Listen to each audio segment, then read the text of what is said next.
Hello everyone. I would like to begin today talking about a very profound subject, and this is an understanding of a human being. So it could be at any age level, but I just want to say my understanding for now in this moment, what it could mean perhaps. Because I'm speaking very softly all the time. I have no other motive intention in my speech, so I can clearly get down to my own self-judgment, because that's what happens when you talk. When you talk, you're in a sense working with your sense of reality, and your sense of reality is blended with many things and in many experiences and simultaneously present, which I will explain about all these later. But to continue, in the gentleness of mankind, many great treasures have bloomed. And so we have seen that calm people have done wondrous things. And very calm people, meditative, have done amazing things, And extremely calm people were probably dead, so, they were dead. But at the same time, that's another stage as well, But the understanding of a human being begins from, one, what a static view of that human being is, and what the dynamic value of that human being is as well. And what that means is that I see you right now based on an image I have, but then I see your potential once you're in your state of flow, once you're engaged in your life ability. What that means is it doesn't matter what shape you are. As a human being, you have an ability to go in a state of flow. I call it intuition. Native Americans called it spirit. Other places called it something else. There's so many names for it, Now you realize some names are given, but nobody can define your spirituality because they don't have your eyes. So spirituality is a personal thing which then you choose to share. And once you share, language dulls down. So you're always giving people verbally filtered versions of your spiritual experiences, however profound they may feel.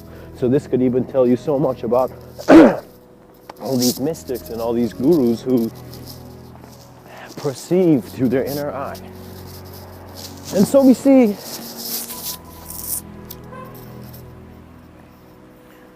the value is, in a sense, on what happens. And see, because we're considering a past, present, future dynamic, we are understanding, we're just trying to feel more comfortable about what we don't know is going to happen. What that means is when you look at your past, you can use the intelligence of rationality to decide what's going on. You can choose the intelligence of rationality to decide what's going on. What that means is that a part of you rationally is aware of things and can put things into structure, and your mind has been through so many experiences which you have a collection, you have a castle of structure in your mind, which is your conditioning, which is your identity, which is your ego, which is everything you know. Now, you're also a piece of knowing walking in another piece of knowing. So you see, there is relevancy between irrelevant points, so everything is relevant. And so existentially speaking, what all this suggests is an ability for the student to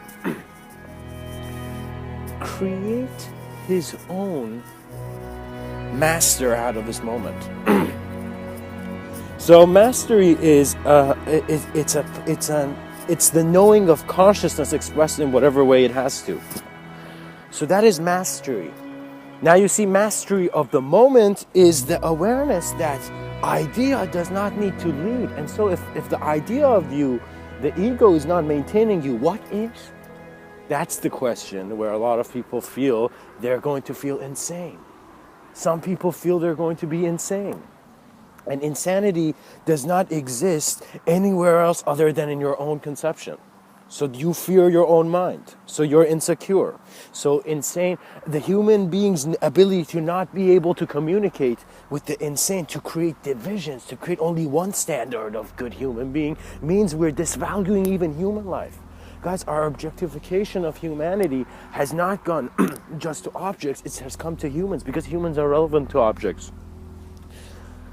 It's like me telling you half your body is an object, so what's the other half? Do you know what I mean? It's not like that. It's relevant. So in relation to everything else and everything that has been said, We look upon a child and we see life present. We see that child has no awareness of where it is, what it has come from, and what form it exists. We are arrogant that we think that. Do you see the mind? Because the kid doesn't know any structures. He doesn't know self-awareness, self-reflection. That is what the common man believes when they see a child, but that is wrong. Because you're seeing the surface. And how many times have we been told not to judge books by their covers? When we're told not to judge books by their covers, it'll be a bad thing if we're experimenting with everything without us understanding of its elusive nature. What that means is that we become so satisfied in our own sense of how the temporal works that we lose stuff by not acknowledging them properly. Man's ability must be gained and increased by the individual into its collective. You are an individual seed. It's time for you to sprout into your greater knowing, sprout into your greater ability to make decisions. Every day your ability to decide things must amplify, and that means you need to either expand your horizons by searching more, or in a sense being the eagle that never needed to touch the ground but was always there. I mean, think of this mind, that the human being is born confused in a world built from confusion. But before that, it is not confused, it is knowing. And so guys, omniscience does not speak. And once you learn this, you will begin opening your omniscient gaze, which means you are able to confront more of life. Because trust me, if it's not in you to confront more, you will not be given experiences that will work that way. The intelligence is not singular. You're working with a singular understanding in a world built on eternal plurality. So, an understanding of the human being would be, for me, at its static point, never a static thing, and at its dynamic point, the change of existence occurring in this part of the cosmos. So you guys might, listen guys, my spirituality, or I don't want to say spirituality, but the way I have been opened up to my own sense of higher consciousness and the awareness to it to even communicate it, has been done through an approach never before said. It's as if once I followed my life, the way, the decisions, the innate knowing present with me made decisions irrelevant to anything here. What that means is when you begin making functioning and remembering things and working with a sense of knowing that is not from this time, or that is not even close to anything else, but is similar to one thing, let's say a couple thousand years ago, then you see that it's as if, just as how we are given bodies, we're given bodies of identity and coagulations of memory which are constantly changing at higher frequencies. So, I guess how that I could say that is that your mind is the door that opens all doors. And there is something called, which I've written books on this and I will perhaps talk later about, but there's many things called, okay, I don't know how to speak about this part, so I'm going to forget this and go back to the understanding of a human being. And as man looks back, he sees all the things he could have done. And as he looks forward, he sees all the things man should do. And he looks at the present, he sees all the things he has done and is being done. What that means is that your state of being is much more calm and maintained with a present awareness on your side. Because once you're in the past, you are creating a reality of time and space that is torturing you out of your natural flow of growth, existential growth, you know? You see, sometimes even thinking about the unnatural not being natural too much is unnatural. So what that means is that you need to extinguish, I believe I'm using the right word, to these fires, these internal fires. And what that means is that we are given curiosity, guys. We are complex creatures. I mean, God, look, we can write books. We can communicate in many ways, right? So we must value human life at all its stages by giving ourselves the ability to be in the present and to be totally present in that experience. What that means is, guys, we do not even have enough patience to allow our imagination to help us re-experience our history and our visualizations. You do not know how to explore your holographic universe. And what that means is because there's an arrogance in the story that you're telling yourself, which is, in a sense, a blindfold that you don't need. Why put a blindfold? Close your eyes normally. You see, guys, as a man and as a human being personally, there was a time where I was chasing for control. I wanted to have control in all these unknown elements. Then there was a time where I never had control. It's as if I was not allowed to have control by all conditions and factors of life, and there was a sense of emptiness. So once you see life is constantly turning your head around, it is because it wants you to see something to then be able to contribute to something. And the way I'm talking about it, guys, is because it is healthy. Because if I begin talking about a God that is a machine, you will not see a leaf in the same way.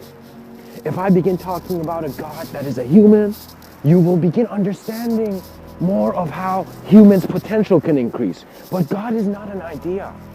Your Savior is not a concept.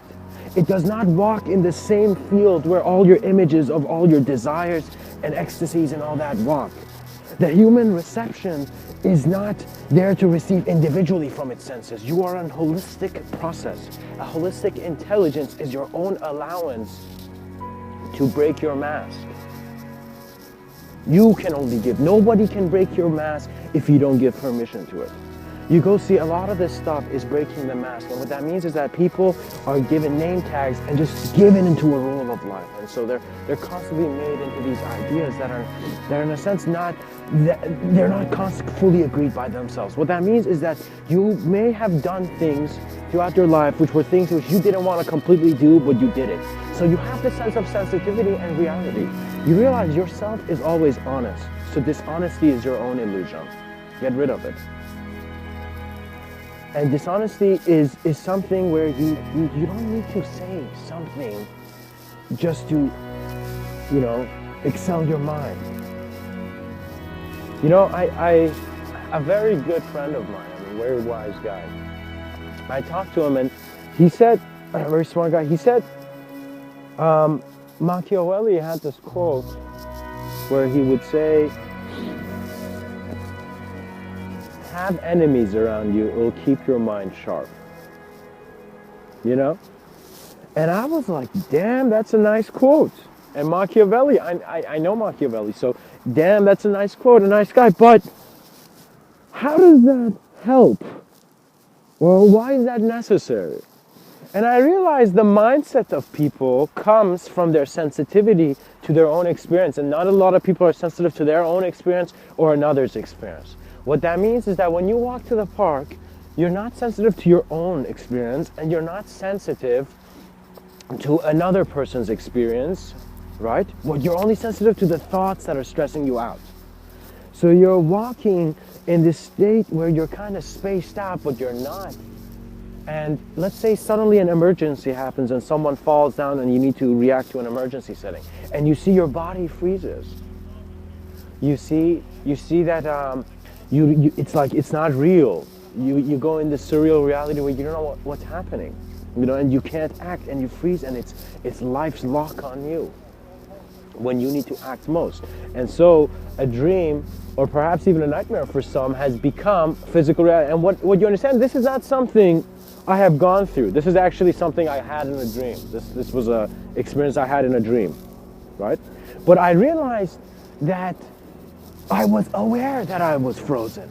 So how could I not be aware that I was not frozen? Do you know? So you cannot say I'm so aware, but I'm aware of hateful things, of harshness, of badness. You can't be. It doesn't work that way. First of all, guys, do not disvalue your age. What that means is, I'm 22 going into 23. Many people much older may resonate with these topics because it becomes more real as you look at your death. So when a young guy begins talking about human life and death, the maturity is of an existential maturity which everyone has access to. So in a sense, what I'm saying is that you can plan as much as you want, but life will put you in experiences where you will, in your greatest moment of flow and expression and productivity and efficiency, recognize that the maintenance of your life experience is based on a greater holistic moment that is aware of your tendencies. Guys, blessings become more transcendent as you do as well. Once you become aware, guys, I'm pretty sure if I ask someone, are you receiving a blessing? Are you receiving a blessing right now? The person would be like, first of all, what the hell is a blessing?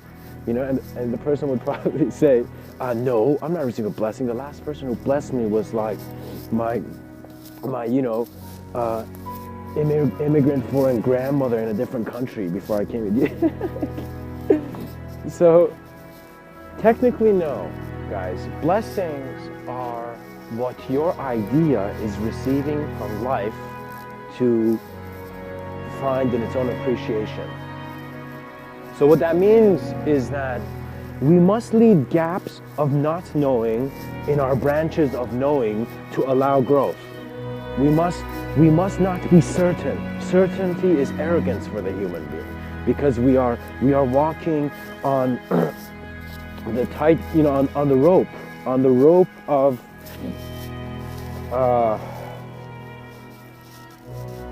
truth, because we're temporal. You see, because you're temporal, that means you're in a cycle of change among many other cycles of change. And what that means is that your consciousness is not just experiencing things from a body. You think your soul and your spirit is just in your body. No, it's not. In my experience, it's not like that. You are not just you. You are just a self-aware instrument. The instrument cannot feel the heaviness of the fingers. That's what I wrote in this poetic hymn. But you see, the point of that is that your appreciation of the moment reminds you where you're looking from. So what that means is if you had this telescope or this lens or whatever, some kind of lens, and you were looking through it, you would see that it is up to you to take it off. And it is your awareness.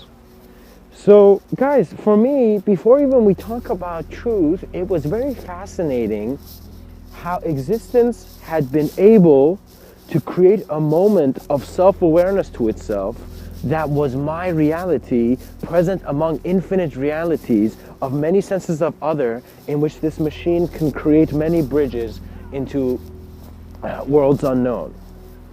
So what that means is that our spirituality is the advancement of our story, which is the ego, to a knowing that it is, to the character, which is the ego, to the story. So what that means is that to live a self-aware life, you must realize that you're the storyteller, not the character in the story, but that the character in the story is voiced through the storyteller.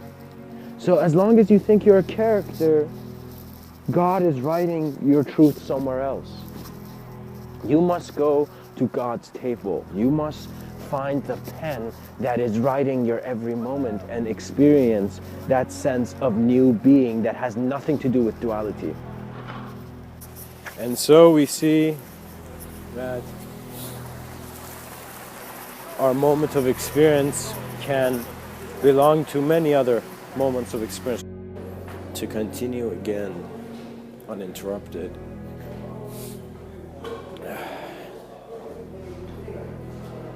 There is an emptiness which will allow you to re-envision and reveal to yourself your true nature after putting aside everything you know. It's a glimpse of revelation. Everyone can get it, and once you get it, you're in this inner sense of being free to breathe through any being. Much blessings.